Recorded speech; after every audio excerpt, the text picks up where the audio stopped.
Brisbane. Oh, I see. Australia, of course. More healthier state in Australia.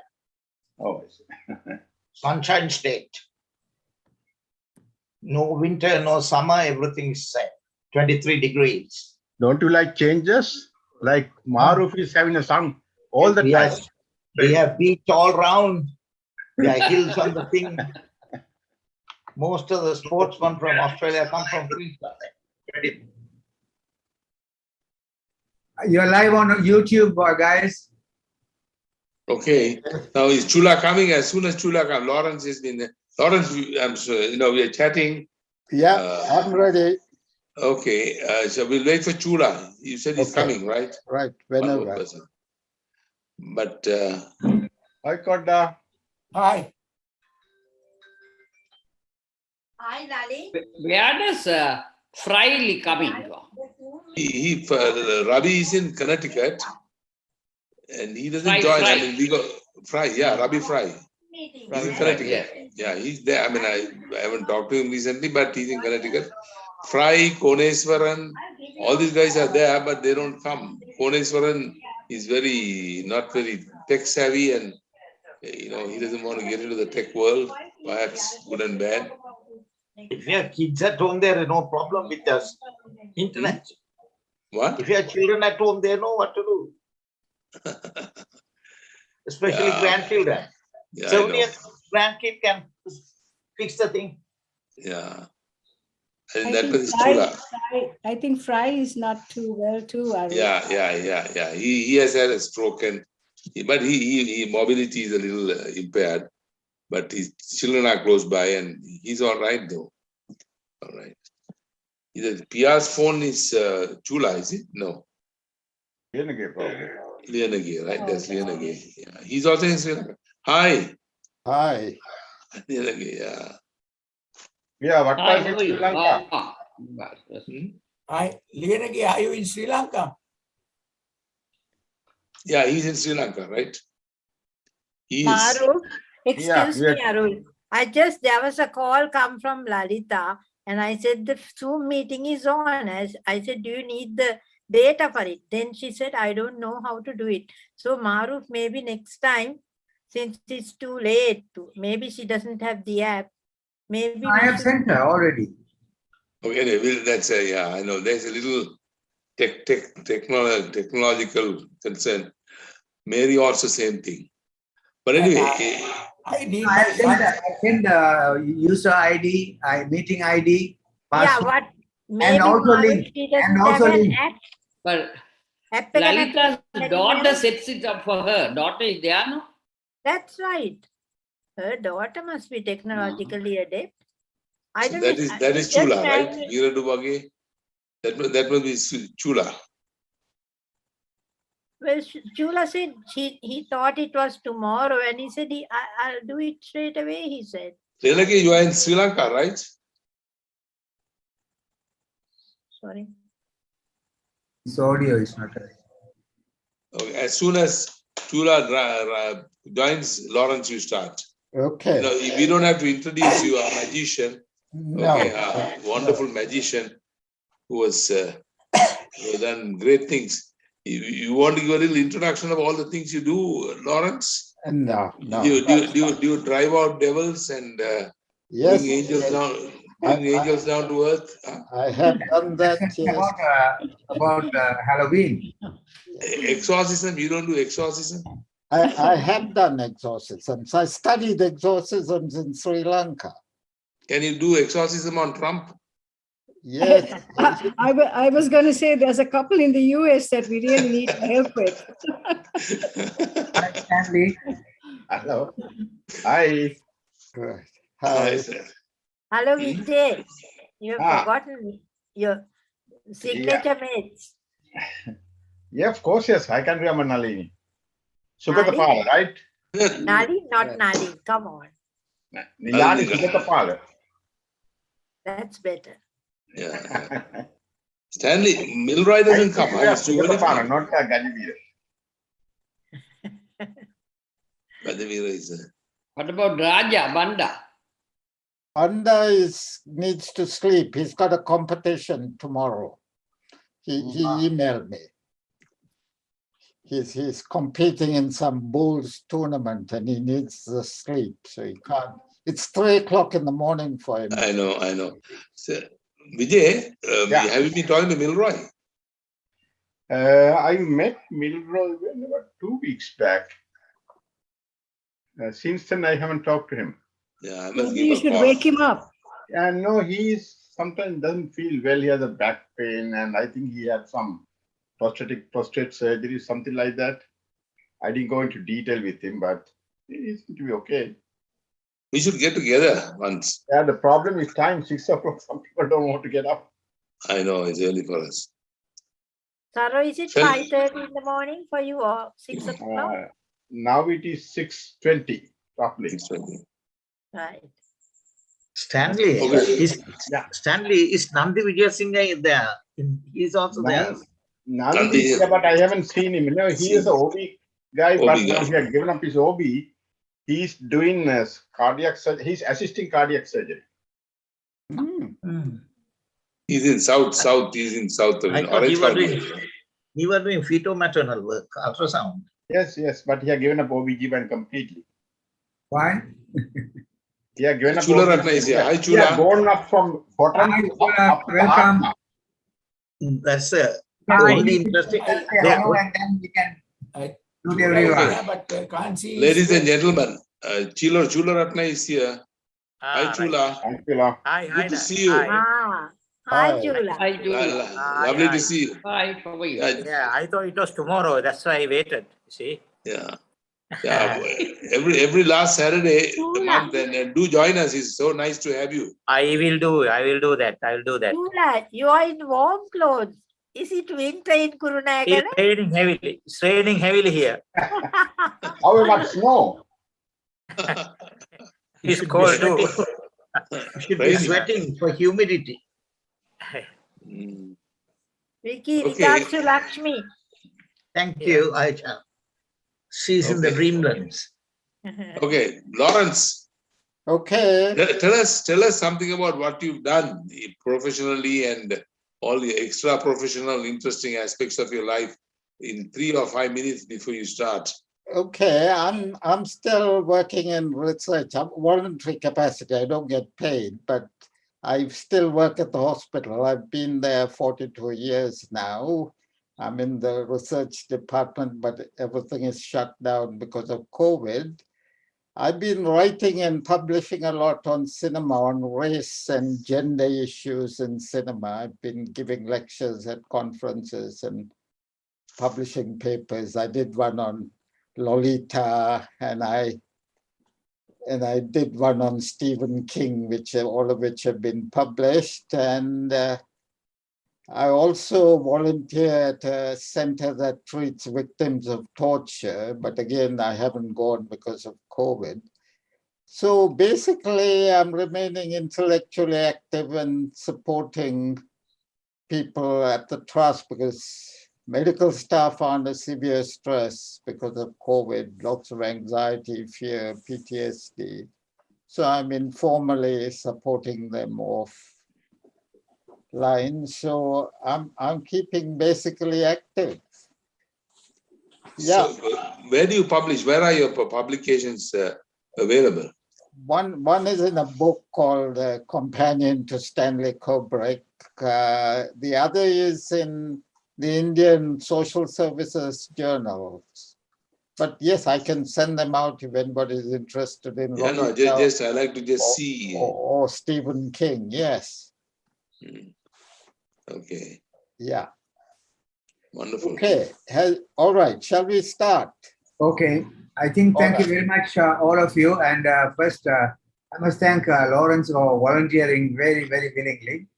And this is the second time he's volunteered so consequently, one after the other. And then let's see how it is, yeah? Yeah. I think I got we have a short period after that for discussion, and then we'll also need to talk about the future meetings, how we need to get more numbers to come in. I think still more than half our batch is all around. We need to get them somehow. Okay. Okay. Thank you, Lawrence. I think you can start. Okay. Can you all see something that says Psycho Hitchcock, a dark screen? Yes, yes. Yeah. Yes, yes. Excellent. Okay. All right, here goes. In 1960, Alfred Hitchcock's Psycho changed the face of horror. But the most terrifying part, it was based on true events. There really was a Norman Bates. His name? Ed Gein. The Plainfield Butcher, the Body Snatcher, the ghoul who transformed the corpses of his victims into a skin suit to remind him of his dead mother. Okay, this talk is really in two parts. One part is I want to update you on what we know about the mind from brain studies. And the second part is where I will talk about the psychology of psycho and the psychopathology of its maker, Sir Alfred Hitchcock.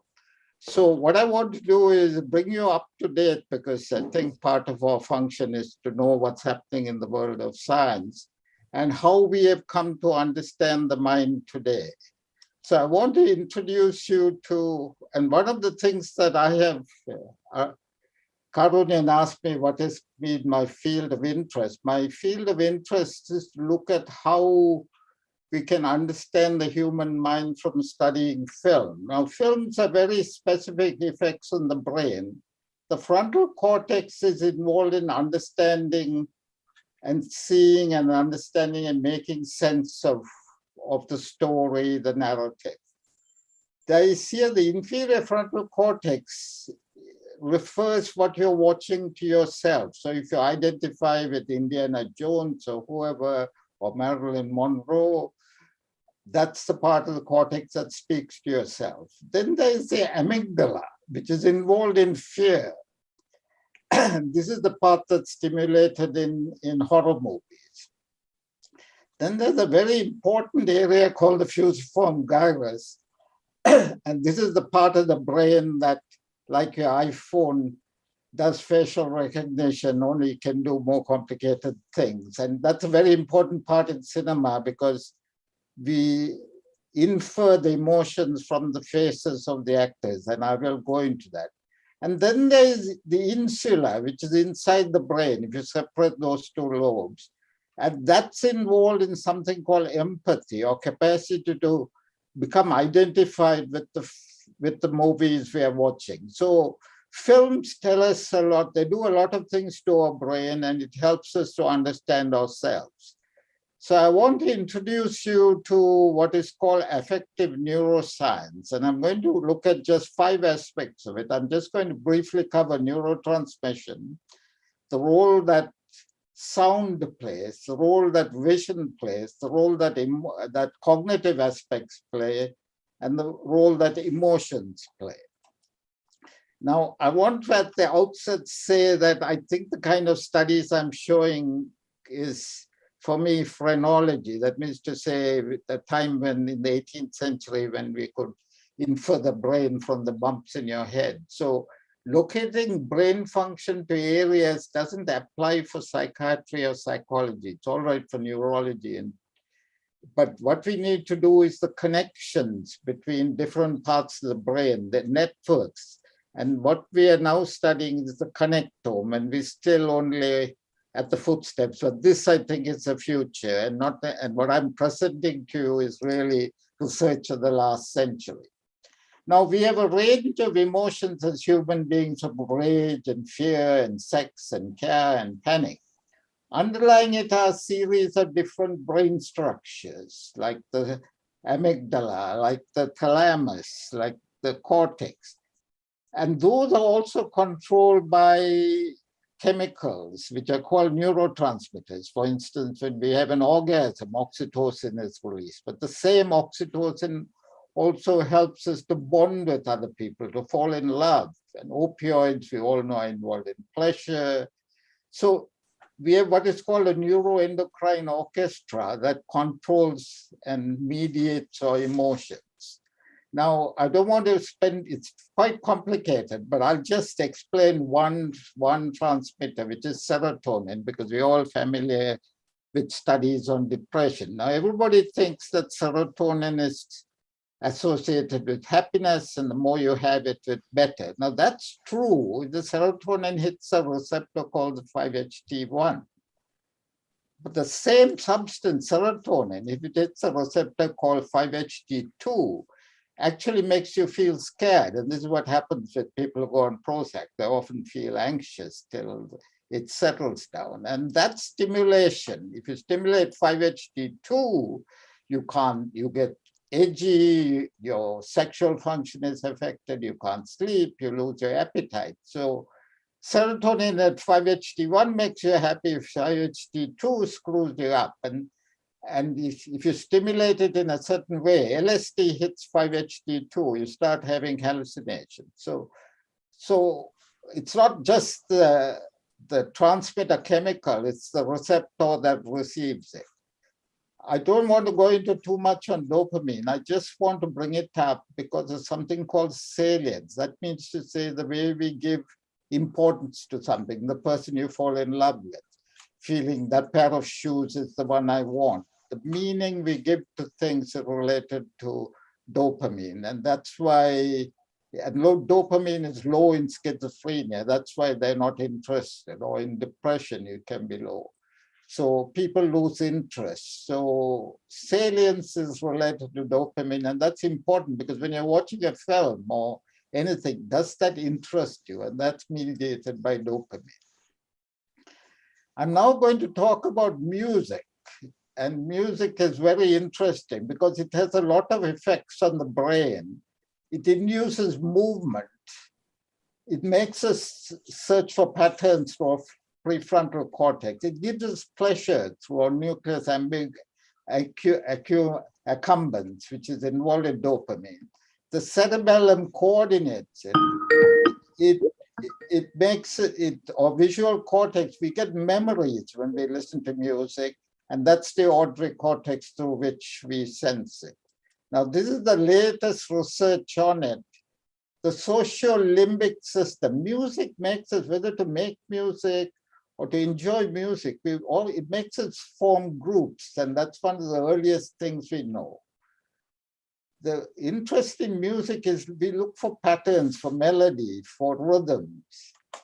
We also look for creating thoughts, it creates emotions, and it gives us pleasure. These are the structures involved.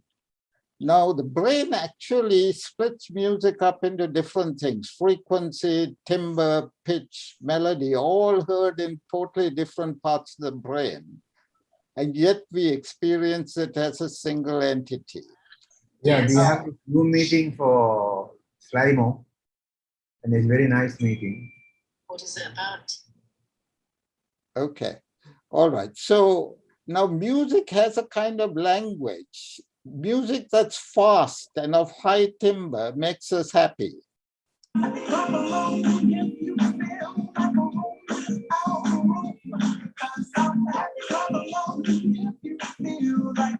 On the other hand, music which is low timbre and slow makes us sad. Whoops, that's not what I wanted to do. Okay, that's not playing, but sad music. Now, a lot of people, because of epilepsy, have a temporal lobectomy. They lose the ability for scary music, but they can still enjoy happy music, which shows you how the brain structures are related to these issues. And finally, music changes our emotions, the way we think about something, and the way we relate to something. So music has complex effects, and it's also intellectually stimulating in that we keep searching for patterns. And this pattern seeking of the brain is a very important function. Now, I want to introduce you to the music of horror, and this is John Carpenter, who wrote a piece of music in 1978 that changed horror music. Whoops, sorry. Why is this not playing?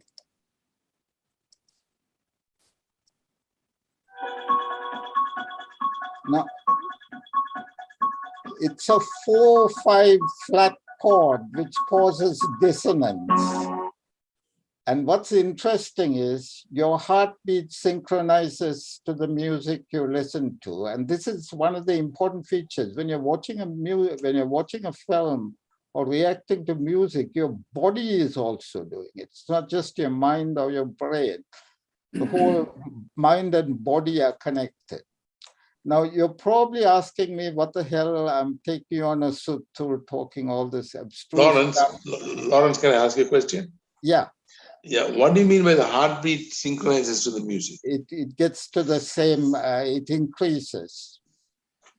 Even if it is calm music? Yeah, well, if it's calm music, it slows down. If it's fast music, it goes up. Okay. So basically, it's through your sympathetic and parasympathetic systems. They get activated, the earlier slide. Okay, now you probably want to know why the hell I'm giving you all this advanced stuff on brain, and that is to give you a message, because we need to learn. And that is, if you have grandchildren, get them to learn a musical instrument. There's enormous evidence that playing a musical instrument is the best way to make your brain bigger. It's quite significant changes in people who play instruments. And for ourselves, bring music into your life. This is a study of people who look only at a therapist. These are people who have been asked to listen to music. And these are people where the music is presented to them in a systematized way. This is before, this is before, this is after. You can see that music has a dramatic effect on our brain. So all of us who are aging really need to bring music into our lives. And I can show you some videos of some quite dramatic effects in very severely demented people. So the reason I've taken you on this big roundabout is to say, bring music into your lives and those of you love, because music is the only thing that stimulates the entire brain in wonderful ways. So that's my message. And if you get that from this talk, I will be very happy. Okay, let's move on to vision. For some reason, human beings 40,000 years ago, barely struggling to battle with the elements, went into caves and made all these beautiful ones. In the total darkness, they made this. And if you've been to the Lascaux caves, you will know. And even then, they tried to create an illusion of motion. So it's interesting that even in still pictures, they tried to create it. So there's something primitive in man about pictures and representations. Okay, now I want to show you something about the brain. Can any of you make sense what this is? And all the times I've given this lecture, only one man recognized what this is. Anybody know? Okay, it's a bumblebee. Now there's a catch. Once you've seen the bumblebee, you will see it whether you like it or not. And this is something called pattern recognition. Our brain looks for patterns. And once it's got a pattern match, it will keep it. So almost all of you will see this as a triangle. But there will be 3% of the audience who will see 3 Pac-Man and a cut-up triangle. So most of us have patterns embedded in our brain. And this is what filmmakers do. They embed patterns in their movies to stimulate our brains. Okay, now there's something about moving pictures that gives us an illusion of reality, that it tricks our brains into thinking we are looking at something real. Now we have new ways of studying the effects of cinema on the brain. We can stick people in fMRI machines and measure their brains. And when you do this, if you're watching a silent film, these are the occipital cortex and parts of the parietal cortex that get activated. If you're listening to an audiobook, it's the temporal lobe that gets activated. And if you're watching a film, as we do, it's these junctional areas that are interesting. Now, what they've done is stick people in fMRI machines.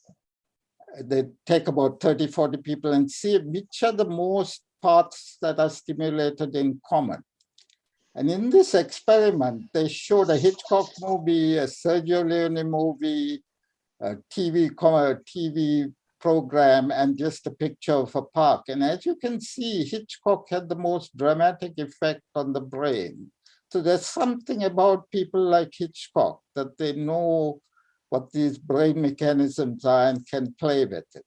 This is another way. This is using EEG caps. You can actually look in real time what is happening to your brain, and different things happen when you're looking at a face or something strange. This is Avatar, and these are the brain changes that are going on. They will shift and change depending on what it is. I haven't got time to take you through this whole thing, but you can watch it on YouTube. But I just want to introduce you to the idea that we can study brain activity even as it is going on. Now, this is an interesting finding by Ziki at UCL. That is, when we look at an artistic, beautiful picture, this part of the brain fires.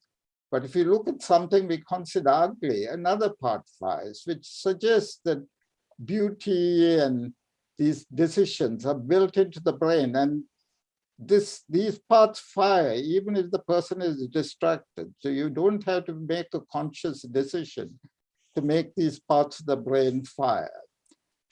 Right, I want to quickly tell you about emotion. Let's say you see a dead body, you may immediately react. That's a direct response. And then there is a mediated response through the frontal cortex. So if, as in psycho, you're attacked, there is a direct relationship from the visual cortex to the thalamus, and then to the amygdala, and then to your sympathetic impulse. It gets you ready for fight or flight.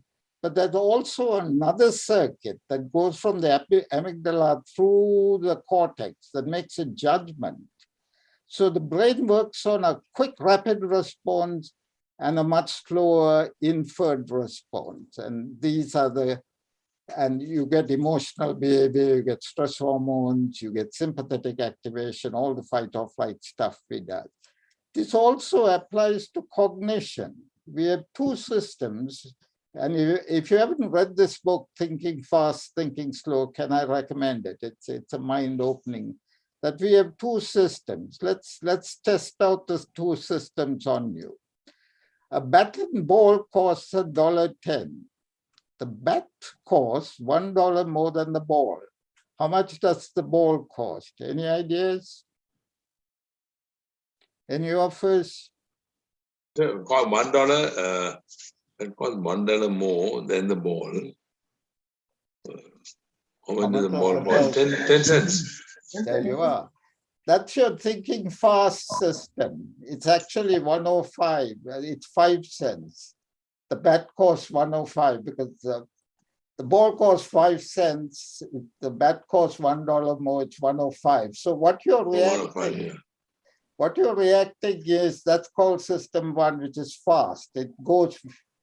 The system 2 is more logical and skeptical, and trouble in America is system 2 has stopped functioning. Who's the author, Lawrence? Pardon? Kahneman, Daniel Kahneman, Kahnemann. Very interesting guy. You look him up on YouTube. He does a lot of lectures. Very interesting guy. Thinking Fast, Thinking Slow. It's a bestseller. Okay. I want to introduce you to that we learn that what's unique about human beings is that we can guess what somebody else is thinking and feeling. That's called theory of mind.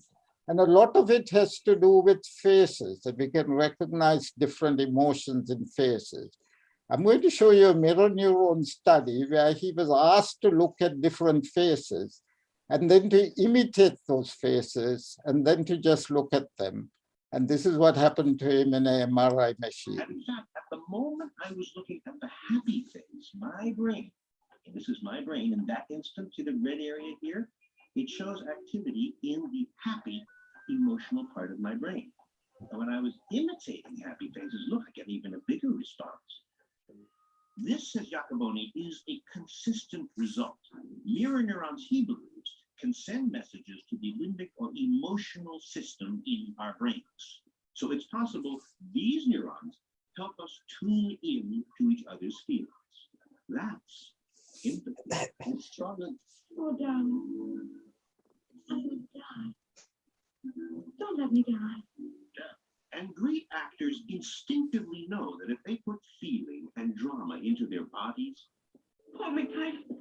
Don't let me go. their faces, Stop out there, we will respond. You're too brave to die. What actors are expert in is using their movements to inspire feelings in the people watching. These are the experts in the mirror system. We are intensely social. Okay, I'm now going to show an experiment done in Russia in the 1930s called the Kuleshov experiment. They showed a picture of a plate of soup and then the actor reacted. Then they showed a dead child and the actor reacted. And then they showed a beautiful woman and the actor reacted. Now, people said, what a great actor. He's showing sadness, he's showing hunger, he's showing love. The reality is all three actor pictures was the same, but people interpreted it in different ways. And this is one of the tricks with the brain. It interprets in series, it makes narratives, and it connects them up, and they use this. So putting things in proxy works. Another thing I need to tell you about is something that they use in cinema called prolepsis. We look at this scene from The Shining. They're talking, but behind there is a whole set of knives. And that's the knife right there that Danny will later use in the bedroom scene. So even though your conscious brain is looking at this, the unconscious part of your brain is processing these other parts. And if you look in Psycho, she's packing. This is a good 20 minutes before the shower scene. And there's Hitchcock planting the idea of the shower scene in your head in the background. So that's called prolepsis. He also does what is called, that means he stimulates memory and he uses art. So this is a famous picture called Whistler's Mother. And that's what Kubrick has used to create Norman Bates' mother. And this is a picture by Edward Hopper called The House by the Railroad. And that's the model on which he built his house. So you can see the house. So he's using cultural memory to augment the impact of his cinematic image. We now come to an important part. One of the things about Hitchcock, in his personal life, is he was a warrior. He had quite enormous sexual problems, and his sexual satisfaction was just gazing on women. And in Psycho, Norman Bates removes a painting from a peephole where he watches her undressing and getting ready to bathe. And if you've seen the movie Rear Window, that's all about voyeurism. Now, the picture that he removes is something called Susanna and the Elders, which is a biblical story of two old men who gazed on a woman who was bathing. It's a very common picture in art, and it's been painted by Renoir and everybody else. But look how that's the picture, and look how he sets it up for the climax. So again, what is called prolepsis. He's fed the idea using art into your head before you've actually seen it. And these are tricks that make the impact on the brain.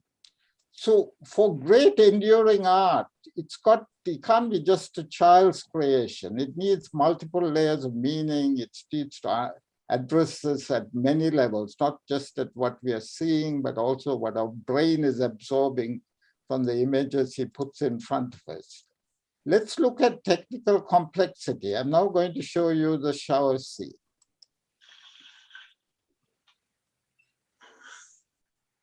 Now she's happy because she's decided to return the money and she's free of the sin of stealing and she's cleansing herself.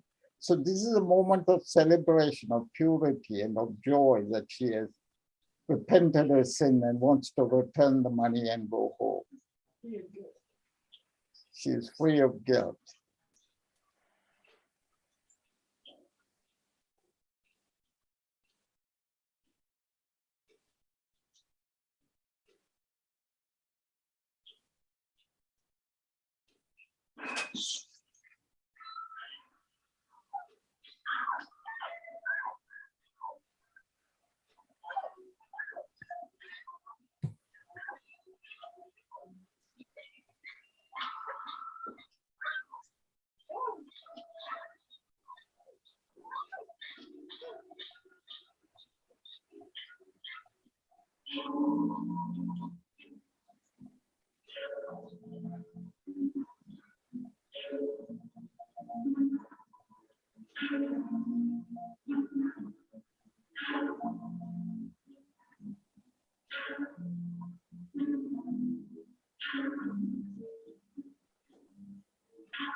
Okay, now this scene is actually made of 72 separate pieces of film. So 70, and it lasts only 52 seconds. So not many of the pieces of film even last a second. And what is interesting is, though you think you see a murder, the nearest, that's your only shot where the knife is even near the body. So the actual stabbing occurs in your brain. The body, this one shot only lasts less than a tenth of a second. So your brain combines the stabbing action, the music, and the screaming to commit the murder. So the murder occurs only in your brain. And I don't know whether you heard the swishing sound. Those are a knife being stabbed into a cantaloupe.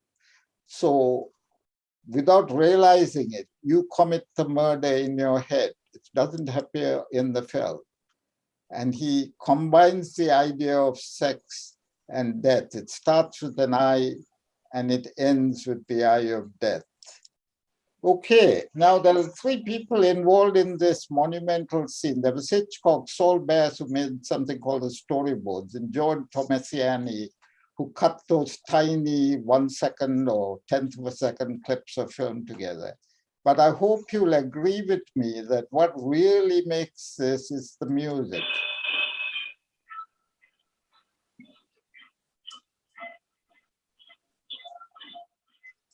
And that was by a man named Bernard Herrmann. And notice it sounds like screeching birds. And we've known for a long time human beings are stimulated by screeching birds. Primitive man knew it was a signal.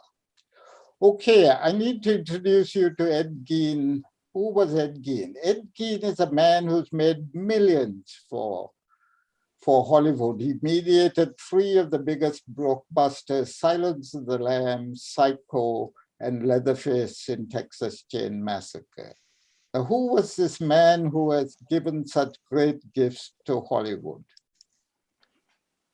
Madness.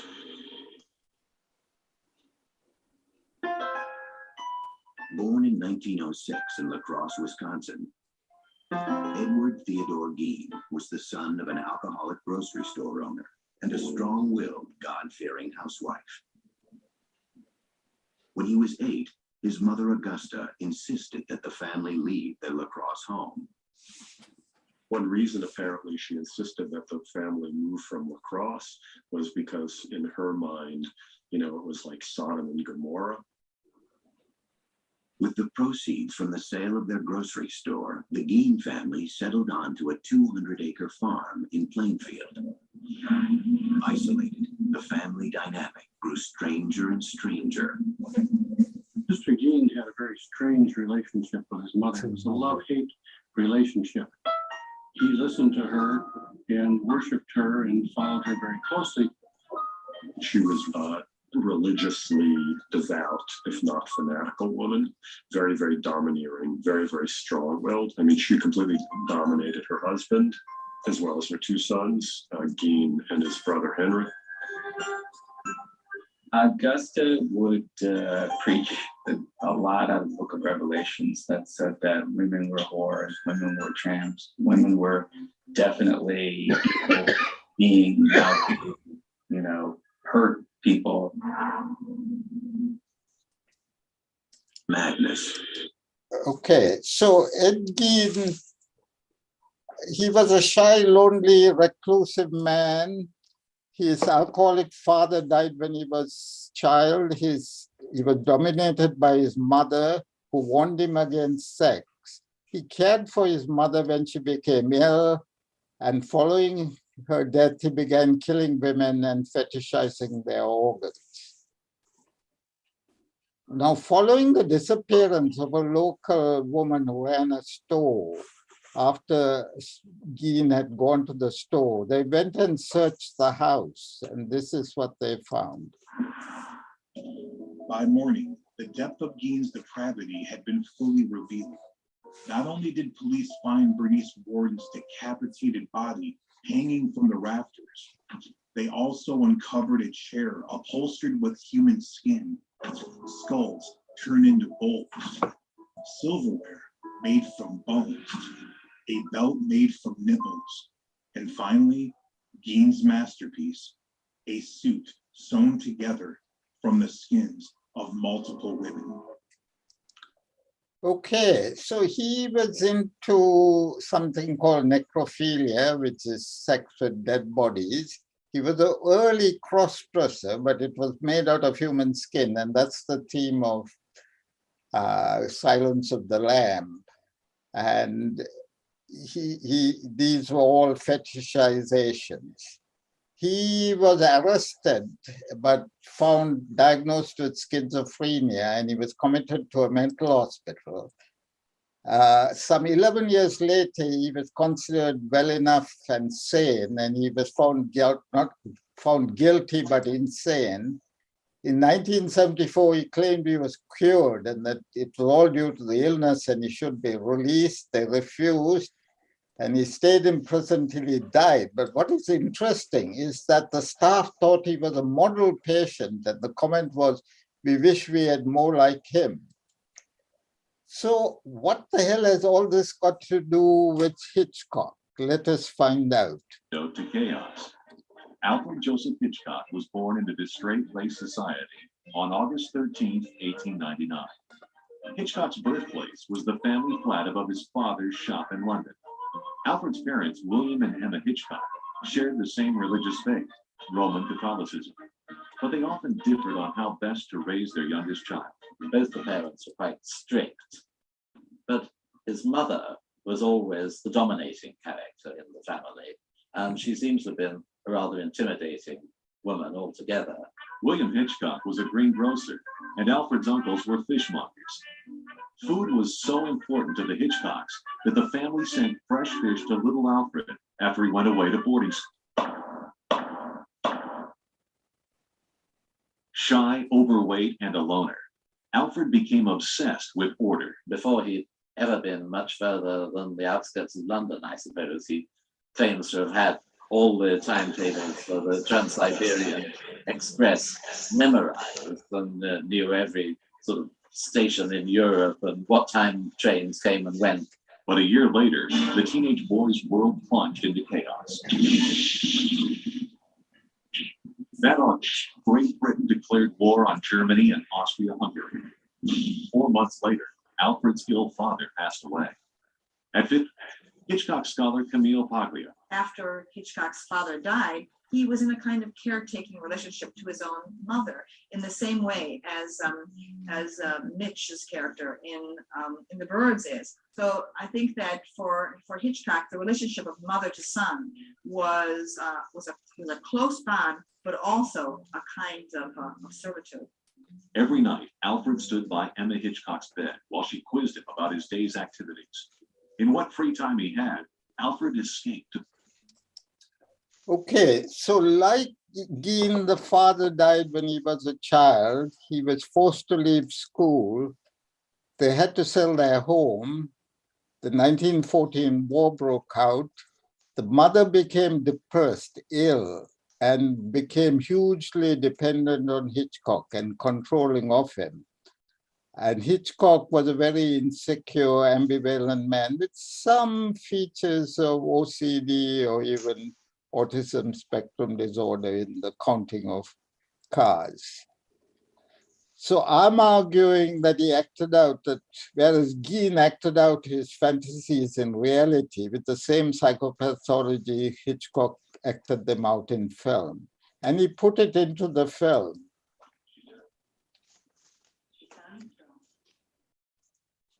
No, I mean, ill. She had to raise me all by herself until my father died. I was only 5, and it must have been quite a strain for him. She didn't have to go to work or anything like that. He left her with a month. When he died, too, it was just too great a shock for me. The way he died. It was just too great a loss for her. She had nothing left. My son is a poor substitute for our love. She said. Okay, so we have amazing similarities between Ed Gein and Hitchcock. They were fathers were both greengrocers who died. They had religious, domineering mothers.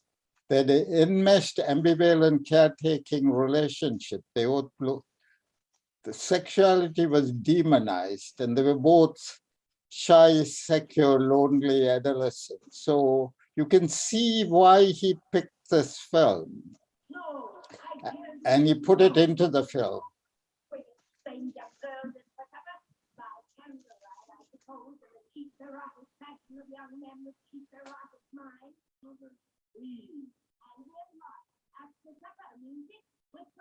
She said to stranger, she's hungry and it's raining out. That's what she said to stranger. But it's men, so it's out of stranger.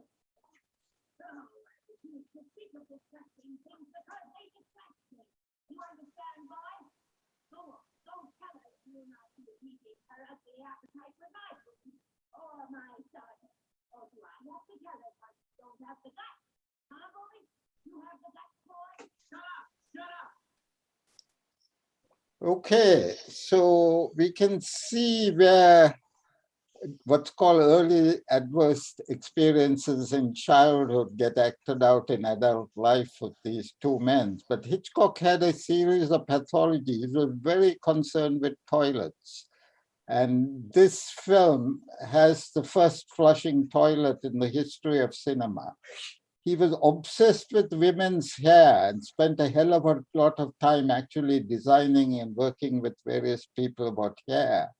He was a warrior. He liked to spy on men and terrorized the actress named Tippi Hedren, but that's another story.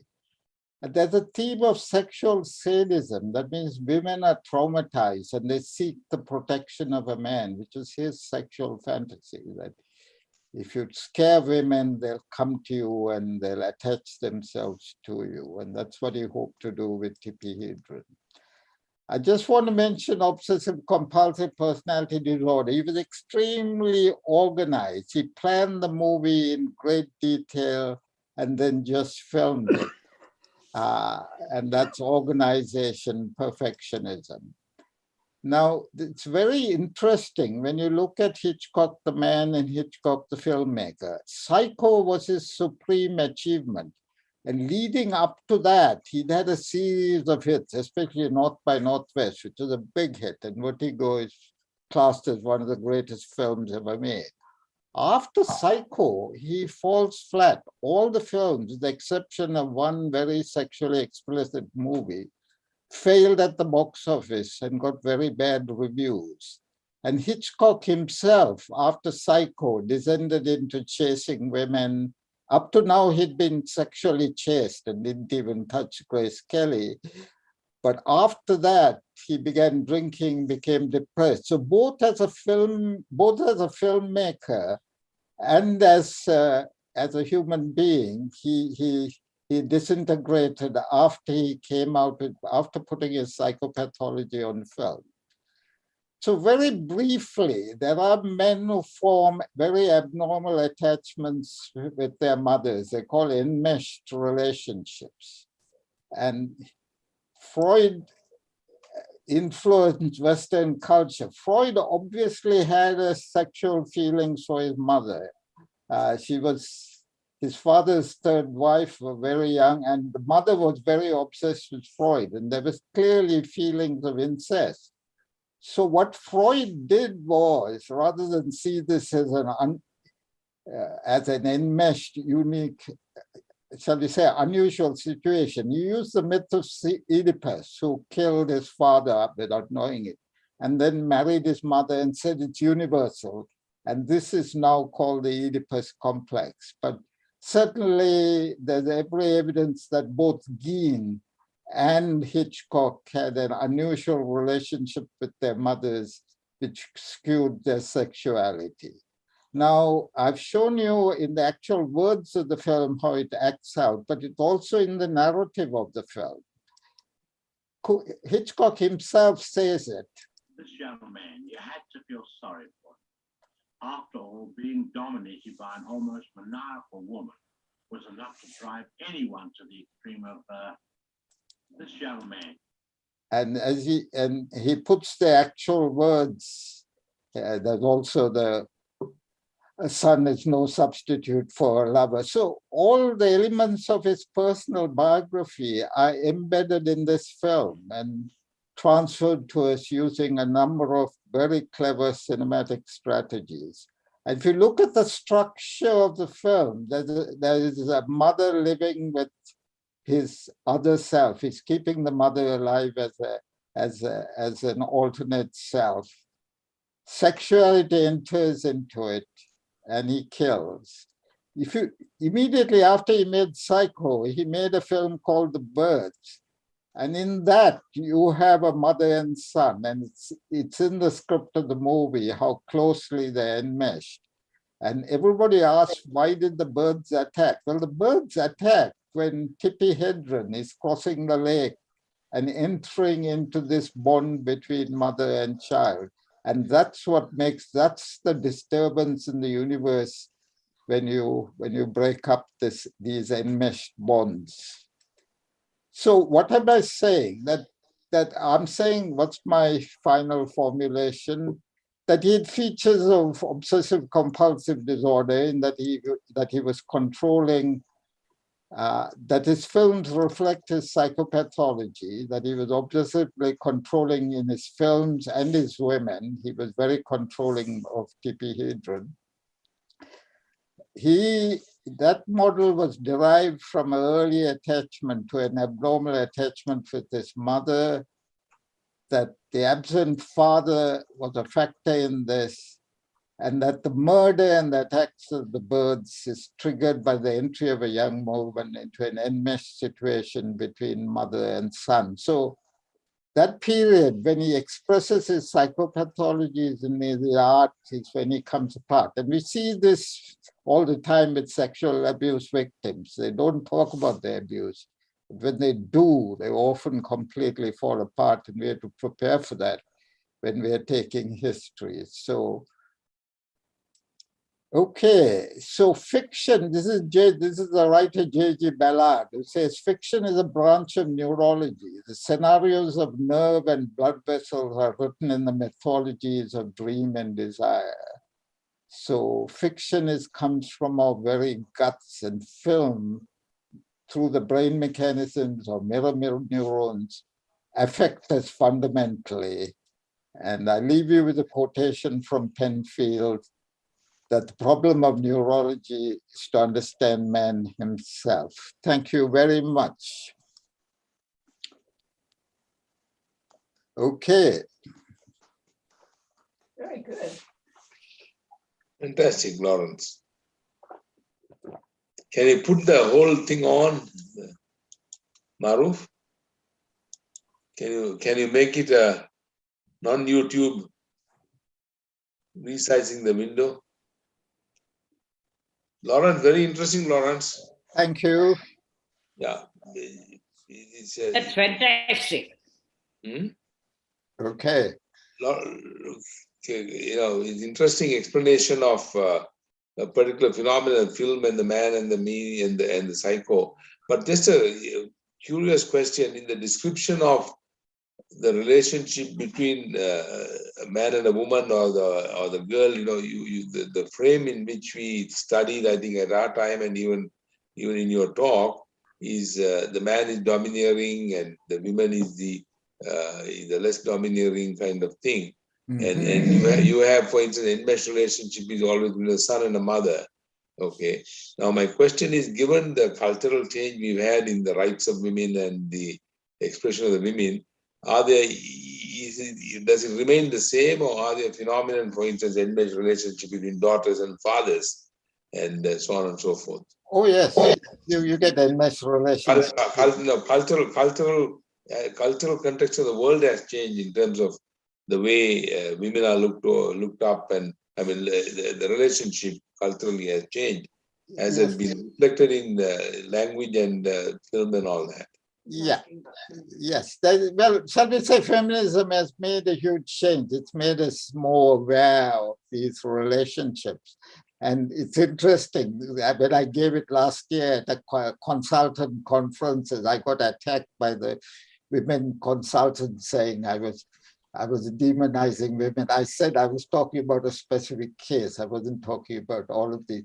But yes, there are changes going on. And certainly in my lifetime as a psychiatrist, I can see greater awareness and independence of children. I mean, in the 40s and 50s, families were very closely enmeshed, whereas now we encourage independence and expression and talking about your feelings. So these sort of family loyalties were much stronger in the previous generation than in the current generation. And I think feminism has made people more aware of it.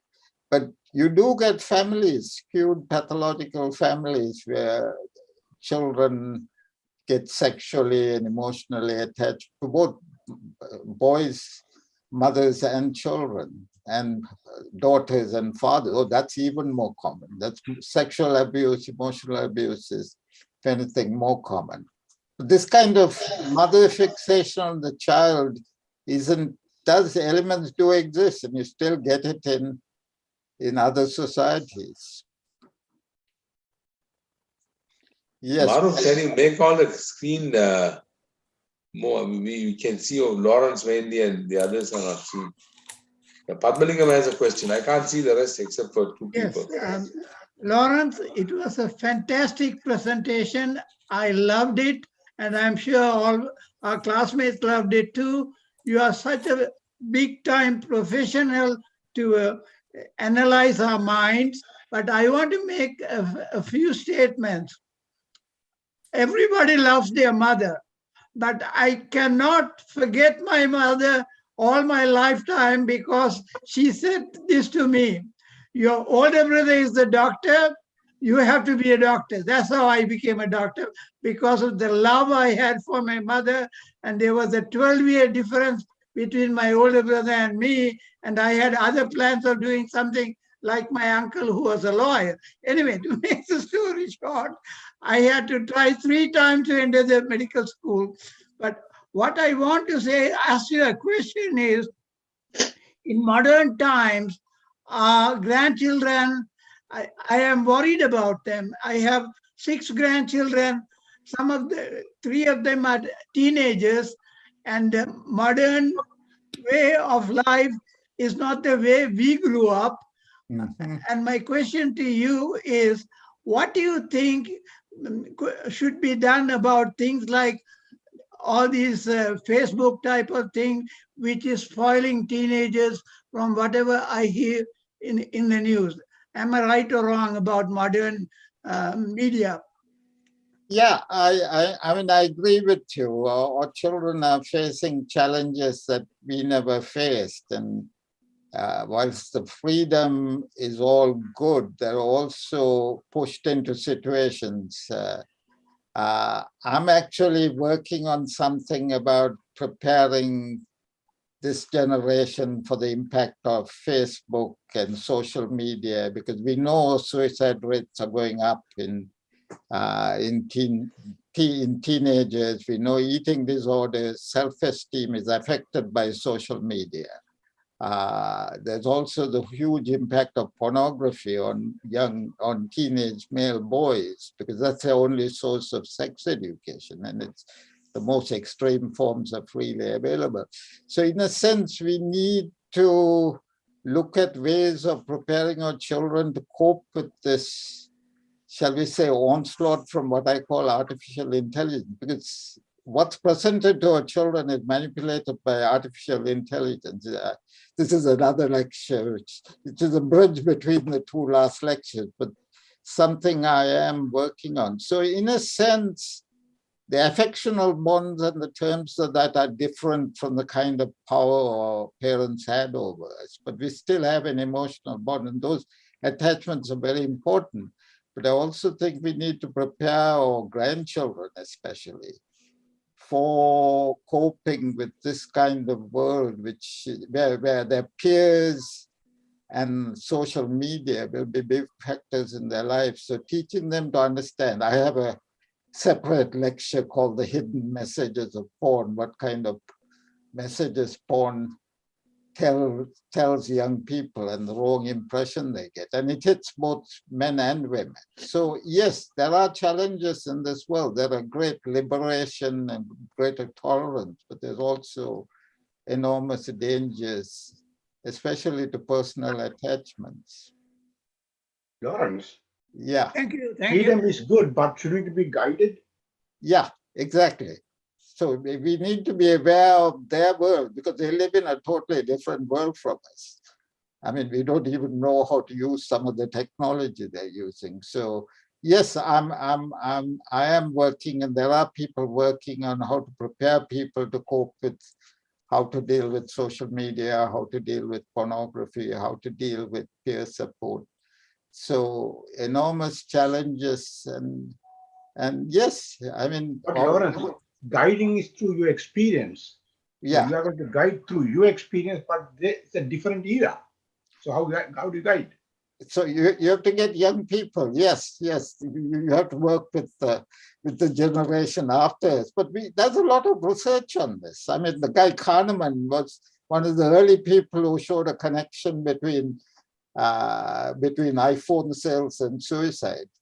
How it was teenage suicides were going up as iPhone sales went up. So preparing people on how to use an iPhone and the information they get from iPhone and the way the iPhone is informing them is quite important.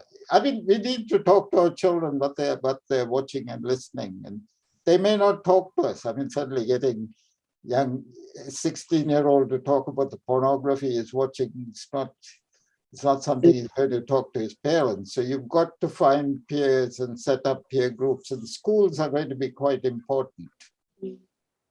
Maruf, 1 minute, Lawrence, hold on for 1 second. Maruf, can we get the whole screen so that we can all see each other? I'm seeing only few people. Go to gallery view. You go to gallery view on your own picture. It's all blocked off.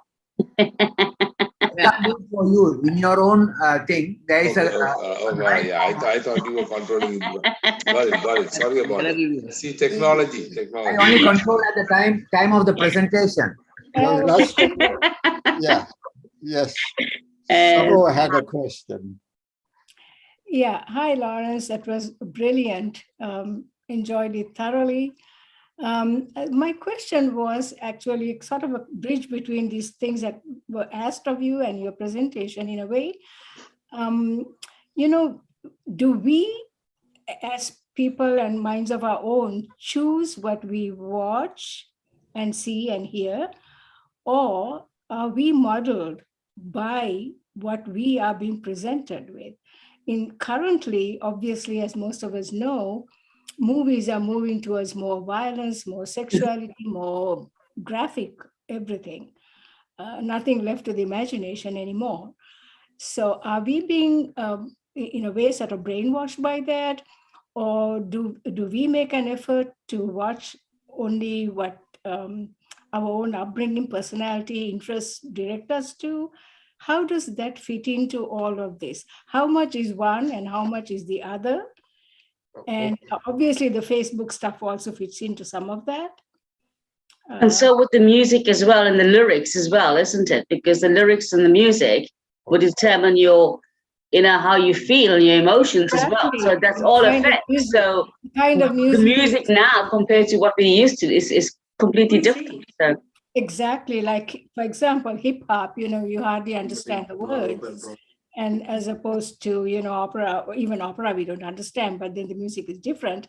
But still the kind of music, for example, in Sri Lanka, just to point out something, most of the lyrics are about the nature and, children, not to bring down birds' nests. And if you guys remember some of the childhood music that we listened to, that was kind of the stuff that went on there.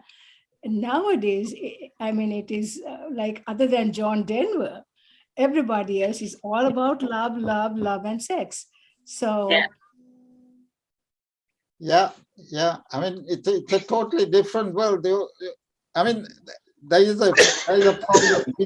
We can see both worlds, and we are outside this world for technological and sort of cognitive reasons, because our models of the world and relationships are very different from the kind of worlds that our young people are being exposed to.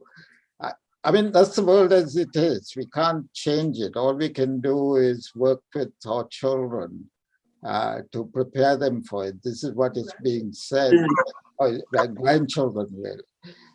This is what is being said. This is what love is and what attachment is and respect is. To be fair, there's quite a lot of that being done on women because of the feminist movement, standing up for yourself, saying no, no means no.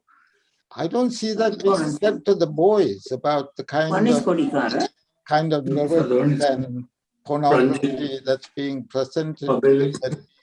Because one of the problems is that your early imprinting, what turns you on sexually in your early 14, 15, 16, imprints you for later.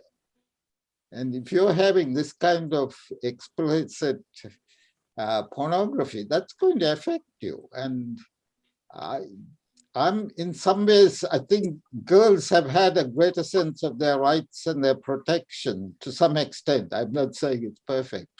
But boys are very vulnerable in terms of attachments, relationships, and there are people studying it and working on it. I am associated with some programs looking at how to educate people, because pornography is staged. Most people think they just shoot it, but in fact, every scene is very carefully set up, very much like Hitchcock sets up a scene, and everyone thinks it's all spontaneous, bang, bang, everything happens. It doesn't, and that's the reality these kids are led to expect.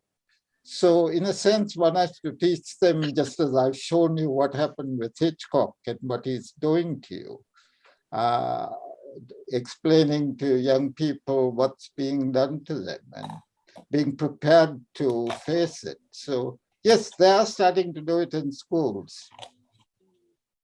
But if I may comment, Sarosh said, we believe what we are presented, and that's the phenomenon that became so dramatically evident with the recent social and political changes in this country.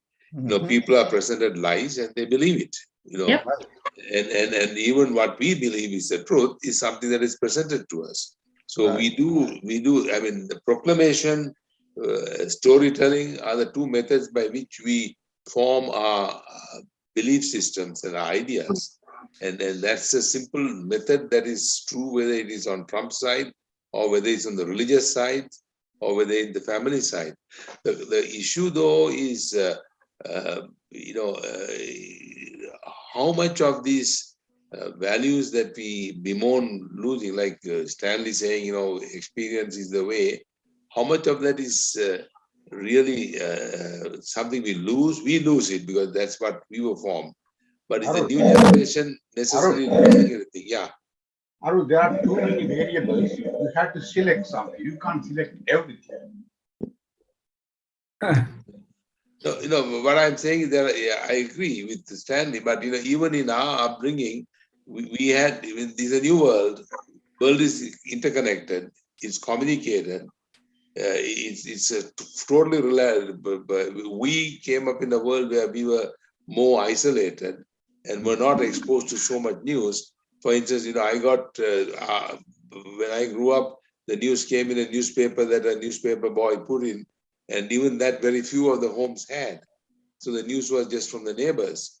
But now you pick up the phone, on 1 minute I can get New York Times, Washington Post, Colombo Telegraph, it's so much. So it's a different world. Now, is all that bad? How do you cope with it is a problem. Frankly, on a personal note, I time myself on how much of time I spend on the phone and so on. It's impossible. Otherwise, it can be addictive. It's a challenge. On the other hand, it's very liberating too, as Lauren said. So it's a complicated story which we have to really sit and think through. It's tough. And the children have their own ways of dealing with it anyway. My son is 19 and my daughter is 17. So I'm right in the middle of all the social media, the narratives. I've got a son who's very logical, very positive, and I've got a daughter who's very not controlled, but takes on board what social media and the narrative says. And it's so important, I think, personally. And yeah, I hear what you're saying. You have all the different variables of the religious stuff and the political stuff. But I think so much also boils down to your own morals and your principles and your family values, and everything starts in the home. And the communication that I have with both my kids is I always try and nip things in the bud, give them the reassurance so that they are so well aware of how we do things together as a family, because I believe that you're always going to have the media, you're going to have your world, and then you're going to have the big wide world outside. And, when you have your strong values and your principles, that's what the guiding principles are for the basic foundation, so that your children, when they go out in the big world, they're not going to be as manipulated or controlled by media, I think. That's my personal opinion. Anyway, but I think, sorry? You've got the science on your side. I mean, the primary attachment is the early attachment. That's the one that's most enduring. So if they have a positive attachment, depends on other traumas such as losses. I have one comment to make. Yeah. The exponential growth of science and technology is taking us far, far away from where you prefer to remain. But I think if you don't adapt yourself to what's going on, you will be left out very soon into your own isolation. I think the world is advancing, not stepwise, exponentially. It's very important. And then we need to adapt. Now, it's a very good example of our own batch. Can you see? A batch of about nearly 100 people. We have only about 15 attending this because of technology. Because unless we pick up the technology that's around us, we will not live in the current world. I think our living should be in the present, not in the past. Oh, I was brought up this way. I was brought up this way. No, what's happening now? And we try to adjust to the life that is around and do the best to make sure that they don't go too far out. It's a difficult situation when it comes to looking at what you have been used to for umpteen number of years, and that you have to readapt to the current world. It is moving at a very, very tremendous speed.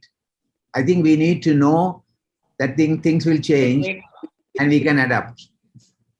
Monica, Padmalingam, you want personal opinion again. Sorry? Padmalingam, you want to say something? Yes. Lawrence. Yeah.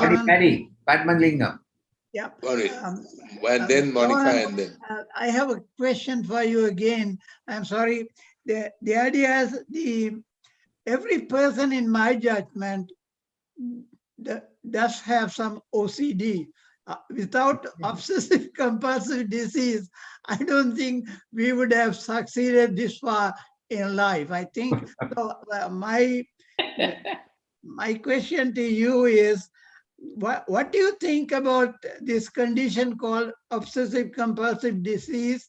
And are we right to have at least part of it in our system? And then the other thing is about there are more modern young people getting into homosexuality. It appears that more than 25% of the world is homosexual. Can you make a comment about that too? Okay, very quickly, these are called obsessional traits: neatness, orderliness, planning, organization, attention to detail. Those are traits. I was talking OCPD. In OCD, you keep doing the same thing over and over again, like washing your hands pointlessly. So there is a disease, and there are obsessional traits. And certainly, if you're going to be scientific or in any kind of organized field, you need those traits, and they're an asset to you. On the issue of homosexuality, there's been no change since time immemorial. It's been about 6% to 10% of the population. And there's also the issue of bisexuality. That's always been the case. It's only that they're now more open about it. There's no increase. And it seems to be a pattern of brain orientation, that sexual preference. It's not some deviation or perversion or sexual processes seem to be genetically determined. So, and that percentage hasn't changed dramatically. It's only that now they're coming out and saying so. There were enough homosexuals in our class, which I won't mention, who are now happily married with children. So you would not have known they were gay from our batch. But don't ask me how I know. Sexuality was in a process. The process has been opened. Right, exactly. Lawrence? Yeah. Can I ask you a question? Will you tell them what about domestic violence, where we have a majority of men and a very percentage of women getting involved in it? How do you use the knowledge to put that on? Yeah, I mean, it's a big problem, but it's also very often about definitions of masculinity, that some men feel they have to be in power, and it's suddenly become more overt, and that women are reporting it. I mean, I see horrific cases all the time, and it takes a very long time for women to report it. Women try and keep the relationship going even when there's children. So yes, it's about bringing up men who recognize women and their rights and their part in the relationship. So it's about educating and bringing up men. My experience of domestic violence is that the men don't really respond to therapy, and that you should focus on protecting the women and the children. Certainly, there's a rise in women hitting men, but it's relatively less damaging. It's throwing things, slapping. Men will break people's jaws, bones, kill them. You don't see that. So I agree that the incidence of women fighting back has increased. And I see this a lot with women doctors who beat up their husbands. But the kind of violence they do is mild compared to the kind of violence men inflict on women. And the men are much more insecure when they feel challenged by a woman who wants to assert her rights. And it's about teaching men to be more egalitarian, which isn't easy. And they're often supported by their family and their religions. There are religions that actually, I mean, you must remember that the rule of thumb was by the Greek Orthodox Church, who said you can't hit a woman with a stick bigger than the size of your thumb. That's how we get the phrase rule of thumb. So it was sanctioned, and marital rape was legal in England until 1978. So things, the acceptance that women are human beings with rights is new. But shall we say, in my 50 years in psychiatry, the women stuck it out. They stuck through the domestic violence. Now they're leaving. And there are services for them when they leave. Not very good services, but at least they have the option to leave. And I favor getting out and protecting the children, because it also has, if your child sees father beating the your male child sees the father beating the mother, there's a very high likelihood, 30% of him going on to repeat it. So yes, it's a big problem, especially in cultures such as ours and what are called patriarchal cultures, where the man is seen as the authority. Yes, Saru. Saru, go ahead. Yeah, I have kind of two questions, not quite related, but one is basically a comment. You know, they say that the hand that rocks the cradle, right? So to a great extent, I believe that the mothers have to play a great role in terms of how they raise their male children. I think, you know, at least in the past, it's been wanting a male child, giving prominence to the male child, educating the male child, all of this kind of stuff as a way of taking your mind in that same direction. They're superior. They can do whatever and get away with whatever, whereas the girls cannot. That was one thing I want to say. The other was sort of a question to Lawrence. Does it matter the kind of instrument that a child learns to play? I'm asking because I had one daughter who played the piano, very peaceful, calm type of thing.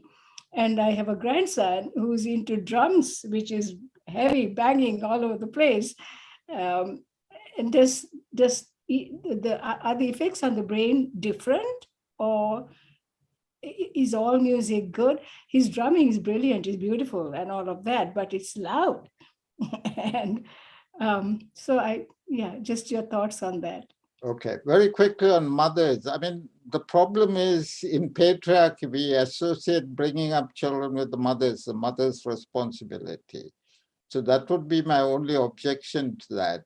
Fathers have a very important role to play, which they often have been excused. And it's very dramatic in Afro-American Black families where absent fathers is one of the big problems. And putting in surrogate fathers has had a protective effect. If you remember in The Shining, the Negro cook is in effect the parent and protects the family. So the paternal figure has a significant role, which has in patriarchy has been minimized. It's been put on the responsibility on the mother, and the mother is important, but fathers are also a key importance. And it's a trick of patriarchy to say it's all the mother's responsibility. So fathers are very crucial, as the crime rates in American Black families show, especially with single parents. So yes, important, but fathers have a key role to play, and they should not be left out of the picture.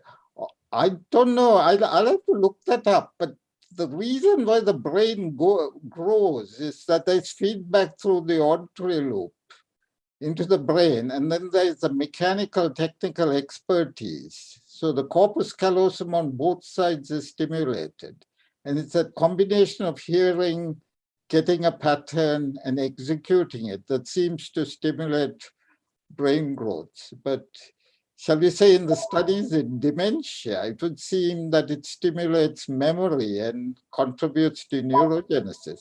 Listening to music actually changes your endocrine system. So being systematically exposed seems to have a neurotrophic effect.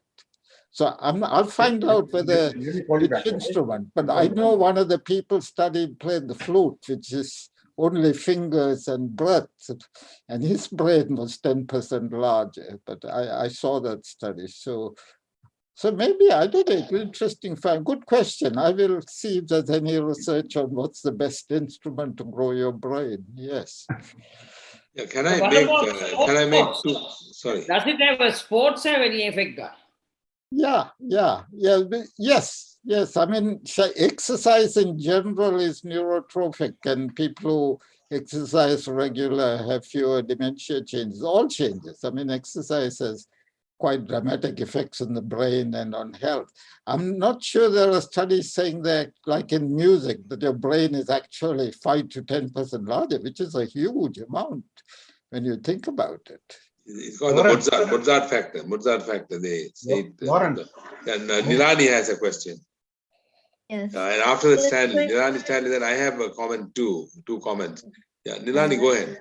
Yeah, going back to Saro's question, on a practical level, Saro, and through Lawrence, I endorse what Lawrence says, as most of my problems with children were due to peripheral fathers, and I believed in the model of family therapy. And bringing in these peripheral fathers had a great effect, especially on the male child. So just to say, Saro, this is my practical experience. What is peripheral fathers, Lilani? Peripheral father is surrogate. Means they are not part of the family. That endorses what Saro says, like mother is the sort of pivot round family life, and peripheral means they are either academics into jobs and or they are not interested in the nuclear family, they have interests elsewhere. So bringing in peripheral fathers to family therapy has made tremendous difference to behavioral problems. I never believed in drugs. I mostly did child family therapy. I don't know, Lawrence, I'd like to hear your comment on it. Oh, absolutely. I mean, yes, I do family therapy, and the men accuse me of being against them. so yes, bringing the father in, and especially as you point out on male children. Male children are, you must remember, up to about 14, the rate of mental illness is greater in boys. It's after menstruation that the mental illness rates in girls go up. So it's something about menstruation and becoming a woman in our society. The other thing is that is often missed, that's the lowest rates of mental illness are in single women. When they get married, the rates go up. Whereas for men, it's the worst ever in single men. When they get married, it's better. So marriage is protective for men and destructive for women. So yes, bringing in fathers is quite crucial. That's what I try to do. But when you have serious violence, my first theory is safety. So yes, so I bring them in if they're safe, but very often if the question was on domestic violence, then I deal with them separately. And the men become suddenly very passionate about family when the wife leaves, and then they get homicidal if they don't get their way. So it's quite a difficult situation, and it's commoner than we think. Doctors are famous for beating their wives up, especially surgeons, in my experience. So doctors have high rates of domestic violence. Stanley, you want to say something? Yeah, Lawrence, I'm amazed at your knowledge. Let me ask you a question. When did you get interested in psychiatry? How old were you first when you got interested in the field? I was interested before I went to like you. I wanted to do philosophy, and as has been said, my father said you can't make a living on philosophy. Go and be a doctor. And as has been said, the medical students are shocked when they ask me, why did you become a doctor? And I say, my father told me too. They can't believe it. So yes, so I was interested in psychiatry as part of philosophy quite early. And you guys used to laugh at me during psychiatry lectures and point at me. At that time, only mad people were thought to take up psychiatry. Who is the guy who used to comb his hair front, a little curl, and give us psychiatry lectures? I've been trying to remember his name. I know. He do have funny. All the psychiatrists I met in Sri Lanka had their own problems. Oh, yeah. All are that. But Lauren, I want to just make two comments, okay? I mean, one is not a comment, but it relates to Padmalingam's question on homosexuality. Yeah. I studied sexual differentiation as part of my endocrine training. Oh, right. I know how ovum becomes a boy or a girl. It's a very beautiful process. It's not studied very often. And what makes a boy and a girl, and what makes all these things is a lecture by itself. I used to give a lecture, and there were 5 domains in which all have to work together to do what we consider the majority. I won't use the word normal. So sexuality is unfortunately politicized and got into religion. And I think our attitudes to homosexual have become much, much better. Gay marriages, homosexuality, we are much more liberated by knowledge, and the science does back that up.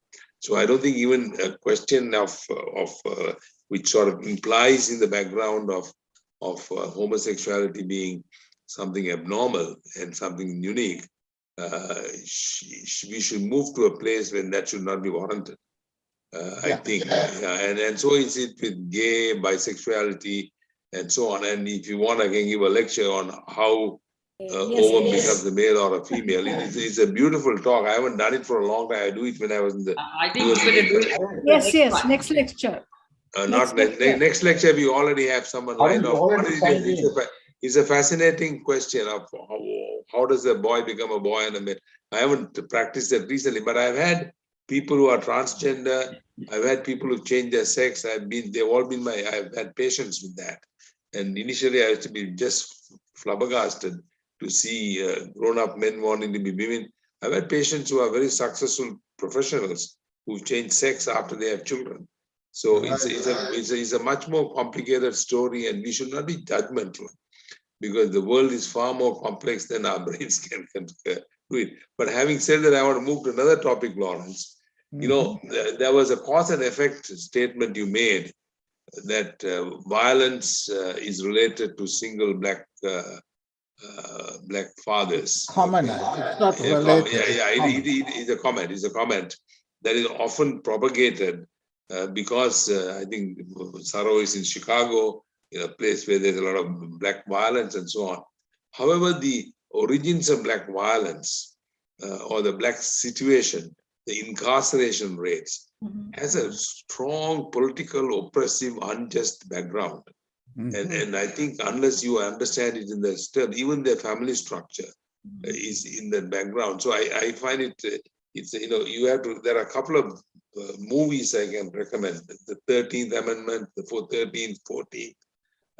And then there is the other thing, the deep unsaid prejudice against the blacks in this country is pretty deep. And essentially, even a lot of the political movements and the feelings behind it is based on slavery and oppression, and you know, it's a complicated thing. So I refrain from making judgments on the black community because their experience is something that is unique in the world, and when there are a lot of very enlightening movies, and I would suggest 13th, 14th, and a couple of other movies I can recommend for people to watch to understand that history. So it's a very complicated history, which is that's a very valid point, and I thank you for that. It's not just black families, that's what is commonly known, but anyway, as Nilani was saying, there's an absent and uninvolved and even more. It's universal to mankind. But shall we say the studies of crime rates, I should say, are racist in themselves, are the most solid data we have. But it's universal. It happens in white families and highly educated families, absent fully working father who completely diminishes the mother, increases the risk in them, especially the male child. Yeah, thank you for that point. That was very valid. Thank you. Yeah. So we have a couple of good topics now for the next meetings. Anyway. No, you know, the next meeting, you know, Maruf has been very impressed by a young Sri Lankan physician who's not our batchmate, who has a specialist in back pain, which I think we all have. And so he has already, he talked to me and he's arranged for that. So it's going to be following like what Vijay's son did. Vijay's son, by the way, gave an excellent talk. And it's very, very heartwarming to have our children come and talk, Saro's child and so on, Bobby's child. But next week we have a back pain, which is functional, which is something practical for all of us, people who are getting into the older phase of our life. So can we have that next week? He's an outsider speaker. He'll be like Nilika coming in. If everyone agrees to that. He's one of the most famous spinal surgeon here in Saudi Arabia. And he's from Coimbatore. He's an Indian origin. And he actually talks about the origins of back pain and how our spine, most of us don't take care of it well. This is a fact, and I think the amount of patients he has is so large. I think he has done a very good, he made a very nice presentation. I thought it will benefit the overall population, not only us, we even can convey to our relatives and things like that, and they'll be a very useful one. So I invited him after discussing with the Karunyan. I think he will definitely benefit, and it is just complementary to what Shirvanda did the last time.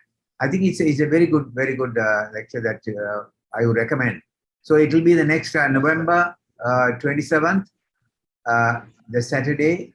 And the other thing that I want to tell everyone is each one of you try to contact at least 5 to 10 people and just remind them that the date is fixed. So they know now that topic is also fixed, and I'll try to send the thing well ahead of time, and we will see many more people benefiting from this. And we can invite others too. I mean, yes.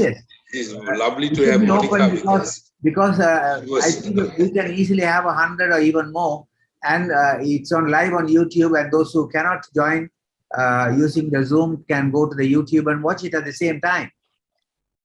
So okay, that's fine. That's one. I think Christmas, let's, Christmas, last week of Christmas, do you want to have one? If you want, we can have it and restart it in January. We'll try and get a program for 12 months. If you guys want a talk, I mean, I have not given this talk maybe for 20, 25 years, but I used to give a talk on sexual, how does a male become a male and a female become a female, and the interactions and the things that happen, which will be fascinating as an intellectual subject. And of course, now it's political and gay marriage and all this kind of thing. We had the unique thing of our Secretary of Cabinet, Mr. Pete Buttigieg, taking time off to feed his baby, which was, we have come to that stage. So I can do that. Yeah, Padmalingam, go ahead. What about Padmalingam's wife? She's a famous pediatric pulmonologist. Will you give us a talk on, sorry? It's referred to as sexual dysphoria now. That's a new term. Yeah, that's a sexual dysphoria is a term that is used in terms of people who have gender confusions and gender issues. So I don't deal with that as a nerd term, but I'm talking of structural thing. For instance, I had a girl who came to me long ago. I'm talking about when I was in the universities in the 70s, who was looked a very normal female who was amoral, did not have primary failure of menstruation. And she was an ex-wife with very high level of testosterone, but looks like a very pretty lady, girl she was about 16. She had breast development, but she did not have, I mean, she was a testicular feminizing syndrome, where there is an absence of receptor for testosterone, and you develop like a girl. I mean, I can go into that mechanistic way of how ovum becomes a boy or a girl, or man or a woman, and all the variations. It's a wonderful thing it's a nice story, really, if you look at that. But I am asking whether Padmalingam's wife can give she's a very good teacher. Yes, maybe. I think we should look for some more lectures, up to 10 or 12 lectures. I think we can come up with, and we can have a bank of lectures with people wanting to give it, and then we can decide. It doesn't all have to be medicine. It doesn't all have to be medicine. No, it doesn't need to be. I think we really should have this agenda thing, because it's very timely. And I, for one, would really, really like to know how all of this happens, starting with the ovum. So that would be an interesting one to have. Yeah, you might be interested to know, Saro, that the males in our family share a gene called the XY protein, XY gene, which we share with all mammals, including the rats, which the females don't have. So we have some affinity to the rats. Let's hear it. Let's hear it. Let's hear it all. The human Oh, rats. please find yourself in. Guys, And that could be a Christmas present. No, yeah, no, When I'll do it in January. I'm going to be very, very when are we busy. having? I Sorry, I'm think going to be very. We'll do it in Christmas might January. not be such a good time, no, unless you move the date. Too close to Christmas. Christmas, knock it off and do it in January. Yeah, I think we will skip the Christmas lecture. Yeah. Visitors, you move out. Christmas, I think. I would like Lawrence to give a talk. In fact, Christmas we must you must have a song on Manike Mage Hite, which has hit the charts all over the world. I think something extraordinary we should have, and I think Karni, and I think we need to get a group formed for the Christmas function. Okay, all right. We'll work on that. But the main thing is we should ask our batchmates to come. It's so wonderful to see our batchmates and talk, and it's just a gift. But can I ask Lawrence? The real problem we have now, Lawrence, is there is a whole questioning of authority of what is truth. Okay, do you go into that subject? Can you give a talk on that? It borders on practical, spiritual, community formation. Okay, it's something called postmodernism. There is no actual reality. There are multiple realities, and that it all depends on your point of view. Correct. Yeah, I mean, I can do it. I mean, postmodernism is nice and cold, but it's become a hot political issue. So it'll have to be a political talk, which I hinted at that it's about controlling narratives and how to construct narratives, which is what the Nazis did. So yes, so I can do that in terms of how artificial intelligence constructs it and how politics constructs it and how it's constructed in philosophy. The politics part will be interesting. The postmodernist critique is a bit abstract. So yes, I can do that. Give me some time to think about it. I'll have to collect a lot of material. Look at the Trump phenomenon. He says the election is stolen, and 50% of the people think election is stolen. I think the failure of the party is to think these people are fools. They're actually extremely clever, reflected by the way they can get the votes. Even in Virginia, they're struggling. These people are fools, and the other people are so clever and doing good things. Why is it they're struggling to win elections? I mean, they are much more effective in achieving their goals. You may think those goals are nasty and evil, but they're achieving it, and they're going about it very successfully. I mean, they're passing all these laws. They're more effective than the democratic. No, that is too simplistic, Lawrence. I mean, they are passing some laws, and the newspapers are modulating it, but there's a lot of opposition also. I mean, that is not news, but it's happening. They've got them on the books. You wait and see what happens to abortion rights. I have a feeling they're gone. I mean, they've got that. They've been battling that very cleverly for years. So women's rights is a big issue, and what is going to happen. And with it comes gay rights and other issues. So anyway, I can give that talk, but give me a couple of, I've got some things I have some papers to finish. Any other volunteers? March or April, I can do it. Any other volunteers? Any other? Anyway, one thing is sure, in December it is Christmas. Chula, let me ask Chula. Chula, can you give a talk on your common dermatological issues with some slides and so on? How to stop scratching? Yes. No, but Maya, you are muted, Chula. Because Chula is one of the clearest thinkers I know, as in medical school at least. Chula, you have to unmute yourself. Chula, can you unmute yourself? Maruf, you better give a talk on the technology. That may be very interesting. Yeah. Everybody will join. Yeah.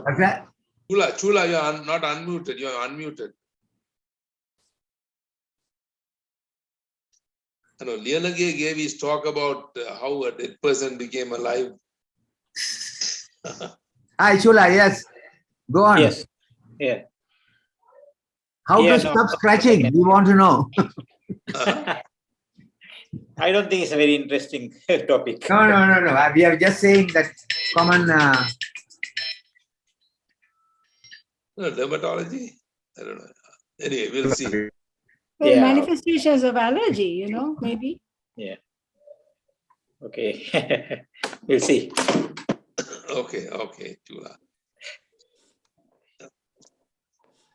Okay, anyway, we'll try and get a series of interesting talks put in, but you guys have to tell us. Very good. Okay, excellent. Thank you for your attention. Thank you, Lawrence. Thank you. Thank you very much, everyone, for coming. And I think I will send you a list of topics if you want, or those if you post it to me. How many of you read books? Everybody. Regularly. Okay, I'm recommending a book. I'm recommending a book called Passage North by an author called Arupradasan, which has been nominated for Booker Prize. It's an excellent book. He's a guy from Colombo. He writes a novel in the context of the war in Sri Lanka, and he grew up in Colombo. He studied at Stanford for his undergraduate, did a PhD in Columbia. Very, very thoughtful book. It's been nominated for the Booker Prize, which is a huge honor. Passage North. Passage North. It pertains to the war, and he's a Tamil guy who's writing it. His father's brother apparently was in my wife's batchmate in medical school. There was some years junior to us, but it's just his analysis, his thoughtfulness, thoughts, and so on are very nice. He describes his grandmother who's sick, and he described a train journey to Jaffna. And in that, the details are so well written. If you travel in trains in Sri Lanka, when the trains start, there's a huge thing that happens. The boom, it starts before, and then it rattles a little, and then starts. All the details is described. You can see him on the YouTube. There's a lot of stuff on the YouTube on him. Arud, A-R-U-D, it's not Arud. Arud Pragas, A-R-U-D, P-R-A-G-A-S-A-N. There was an Arud Pragas as a vice principal of St. John's. There's Arud Pragas, Arud Pragas, one of those. But the other book I would strongly urge you to read for Americans, at least, is the book Peril by Woodward. Saro, you'll like that book. I know. I've read that book. It's a frightening thing. Shows you how fragile democracy is. Right. If people want copies of the Woodward book, I can send it to them. I don't want to send the Arup Pragasan book because I think he needs the sales unless he wins the Booker. But I'm happy to send the Woodward book if you want it. Do people want it? Tell me how you pirate these books, because don't ask. It's not legal, so don't ask. But I want to tell you, I am sort of a preacher in the South Asian heart thing. Yes. Because it impacts families so much. So I tell all the young people how they have to take care of their heart for South Asians. It's important for our children. Right. And so I used to send this book, the South Asian Heart Solution by Rohan Singha. I used to purchase it I used to gift it and purchase it at $19 from Amazon. But after Lawrence's PDF, I have sent it to 25 people and it's free of charge. So you've saved me some money, Lawrence. I think the UCL is conducting a very special research in South Asian involving something like they are taking about nearly 100,000 or 200,000 people and analyzing them. And I think it is going to be a very good study. And I have some access to. Where is that? University College London. It's a huge problem. It's a huge problem. There's a lot of. It's a huge problem. I think they have lots of funds, and they are collecting numbers from India, Bangladesh, Sri Lanka, and Pakistan. and I'm involved in collecting some of the names and things like that. It'll be interesting. We can talk about that. That's a very important thing. And that brings me back to the life care. Life care is about taking care of life when it is healthy and alive. And Monica has an interesting talk on part of life care where she looks after your kitchen, how the kitchen should be, and what are the essentials that can enhance your quality of life. Yeah, so why don't you have one talk on life? We'll put a Maru, we'll put a. I think that's why I said Karnian, you and I think Lawrence and Saro and things like that. If the people here, we can get together one day on another Zoom and have leisurely talk on and set up topics. So I will send you individually and please respond. And those who are, if you find any other volunteers, most welcome. The more the better. And then we will set out a proper program of leaving a legacy behind on our behalf as life care. Okay. I'll send you all a small profile I have made on what is life care. And if you and I suggest that you go and look up Google. Google will tell you end of life care. Life starts when you are one cell, and then you are going and putting it. Life care is end of life care. No, throughout our life we can look after our lives very well. And that reminds me that one fly was today. I was walking my 3-kilometer walk, and then one fly kept me going, chasing it out. So it's a life to life. It differs, and it is a very interesting subject. And I'll send mine. I would like your comments as well. Okay. You do. Okay, guys. I thank you very much. Anybody wants Can the we books stop? that Karunian recommended, contact me. I can get them. I think what we'll do is, Lawrence, we'll get a list of names who want this Woodward book. I think I definitely want one. A lot of books. You need to specify which ones. Yes, but and also the Arupagasam book. But as I said, I think it's No. Yeah. I hope he gets a Booker Prize. I hope so. Yeah. He's written another book called The Brief Marriage, which also got some awards. That was in the midst of the war. But this book is very thoughtful. You know, lots of interesting things. Even gives insight into my own life in terms of desire, loss. Talks about desire and loss and all that. And if you like, I can turn. I only listen to books on tape or as audio books. If you want, I can turn it into an audio book. If you guys listen to these things. Yeah, I also mostly buy audio books. So if you want, I can make it into an audio book if you want. Okay, let me know if you want. Okay, I think I'll get a list of books from. You know, I subscribe to Amazon. $14 a month, and I get one book free for $14. So whatever the price, I'm going to cancel the subscription, and I'll give you $7, Lawrence.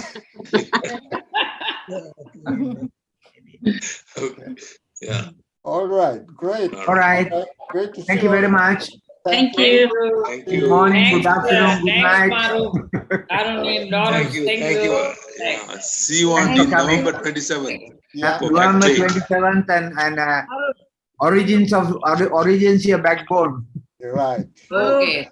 Thank you. Thanks. Okay, thank you. Lawrence, thank you. Bye-bye. Take care, Saro. Take care. Thank you. Please feel free to contact me. Thanks, Maru. Okay. Maru, thanks. Karunian, thank you. Thank you. Thank you, all of you, all of us. Actually, it's a team. Okay, thanks. Health is wealth. Healthcare is self-care. Take care of yourself. Health is wealth. Healthcare is self-care. Do some yoga. Thank you.